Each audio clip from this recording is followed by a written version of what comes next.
2 വർഷത്തിനിടയിൽ ഇന്ററിനെ ആദ്യമായി പരാജയപ്പെടുത്തി AC മിലാൻ. ഇറ്റാലിയൻ സെരിയയിലെ സീസണിലെ ആദ്യ മിലാൻ ഡാർബിയിൽ ഇന്ററിനെ 1-നെതിരെ 2 ഗോളുകൾക്കാണ് AC മിലാൻ പരാജയപ്പെടുത്തിയത്. 2022 ഏപ്രിലിൽ ഇന്റർ മിലാനെ പരാജയപ്പെടുത്തിയ ശേഷം ഇന്നാണ് AC മിലാൻ വിജയിക്കുന്നത്. ഇതിനിടയിൽ 7 തവണ ഇന്ററിനോട് ഏറ്റുമുട്ടിയപ്പോഴും മിലാൻ പരാജയപ്പെട്ടു.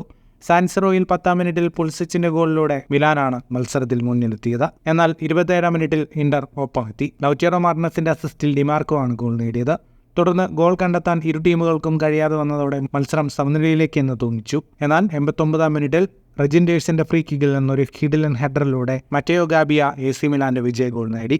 മത്സരത്തിന്റെ കണക്കുകളിലേക്ക് വന്നാൽ 47% ബോൾ പൊസിഷൻ ഇന്റർ മിലാനായിരുന്നു. 13 ഷോട്ടുകളാണ് ഇന്റർ മിലാൻ തൊടുത്തത്, 4 shot on target. AC Milan 16 ഷോട്ടുകൾ തൊടുത്തു, 8 shot on target. Inter Milan 504 പാസുകൾ 88% കൃത്യതയോടെ പൂർത്തിയാക്കി. AC മിലാൻ 398 പാസുകൾ 84% കൃത്യതയോടെ പൂർത്തിയാക്കി. സിറിയയിൽ നിലവിൽ 5 മത്സരങ്ങളിൽ നിന്ന് 8 പോയിന്റുമായി ഇന്റർ 6-ഉം മിലാൻ 7-ഉം സ്ഥാനത്താണ്.